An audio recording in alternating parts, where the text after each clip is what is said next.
平安，欢迎收听迦南之声，我是刘应元牧师。4月15日，软弱的能力。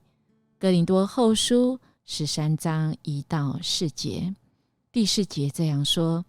虽然他在软弱中被钉死在十字架上，可是靠着上帝的能力，他仍然活着。我们与他连结，也成为软弱。但是为了你们的益处，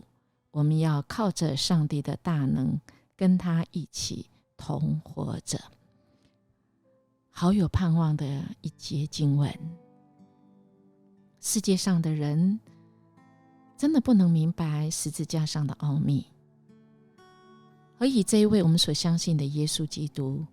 他会这么软弱，没有办法救自己，而被钉在十字架上呢？再一次透露出这一位爱我们的上帝，他差派他的独生爱子，经历了这世上一切的无力、挫折、挫败，甚至被人家背叛，被人谩骂，被人侮辱，被人剥夺一切他原来所拥有的所谓的自尊、面子，受那刑罚在十字架上。他原本已经死了，但他却能够靠着上帝活过来，而且叫一切信他的人跟他连结，我们会跟他一样同死同复活。这一切是因为上帝的慈爱来帮助我们，使我们在经历一切的苦难难处的时候，我们真知道亲爱的上帝差派耶稣基督为我们死，第3天复活升天，还有差派亲爱的圣灵进入我们的心，以马内利，与我们一起经历人生许多的高山低谷。我们的保罗先生在哥林多后书最后1章，他再次来显现出他对他所建立的教会的这种爱，因为他看到人其实有很多生命中的破口，我们有时候悔了，但是怎么样都改不过来，不断的悔却没有办法改，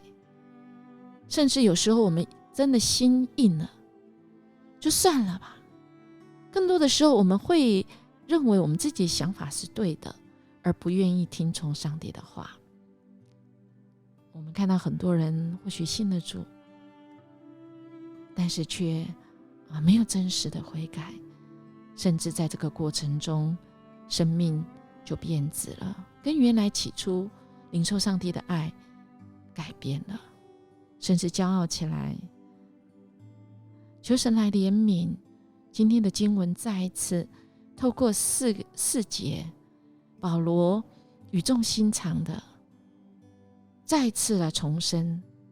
他虽然受到哥林多教会的误解，但是他还是因为爱的缘故，甘心乐意为哥林多教会来努力，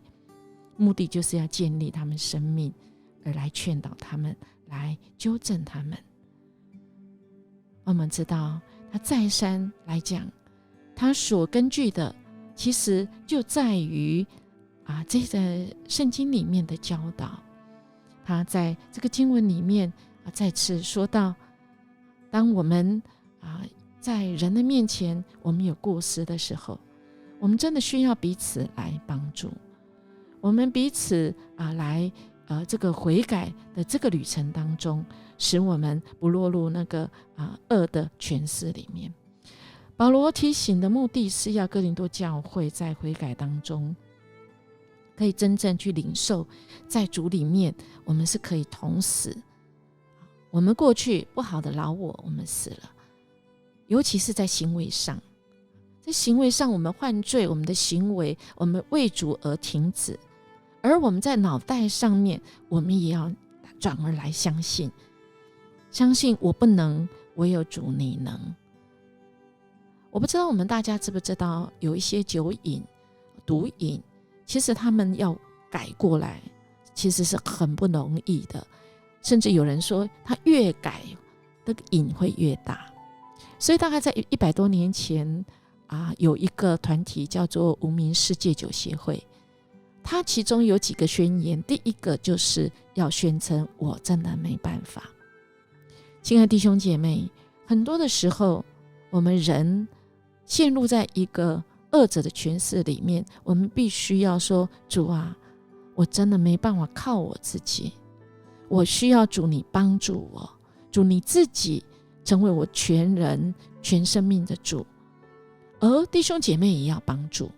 怎么样帮助呢？在这个协会里面就讲，他身边的人连一口酒都不能让这个有酒瘾的人喝，一口都不行。所以亲爱的弟兄姐妹，我们的在团体里面，在教会群体里面，我们真的要彼此来帮补。我们愿意说，主啊，你帮助我在你里面那老我同死，主啊，你要与我一起同复活。我的盼望在于你，因为我们有了基督与我们一起同复活，我们将要面对有不一样的生活。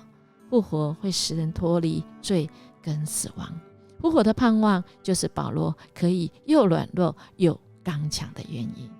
所以确实的悔改的人是能够从软弱中变刚强。我们看到很多的案例能够戒酒戒烟戒毒瘾成功，其实是因为有这一位主十字架上的耶稣一起同死，要一起同复活。亲爱的弟兄姐妹，我们有没有很难改过的？愿我们都能够承认这位主，他可以帮助我们。我们一起来祷告，恳求上帝，你来帮助我。你知道我在许多的事情上软弱脆弱，但是主，我更相信也发现你与我同在的力量，使我在你的恩典中，我可以重新认识自己，我可以重新认识上帝，我可以重新认识我们所在的这个群体，使我们跟主你一起同死同复活。谢谢主，这样祈求祷告，奉主耶稣基督的名求，阿们。愿我们今天可以活出那复活的盼望跟大能。音乐牧师祝福您。如果你喜欢我们的节目，请订阅，也给我们5星级的鼓励跟好评。我们明天见。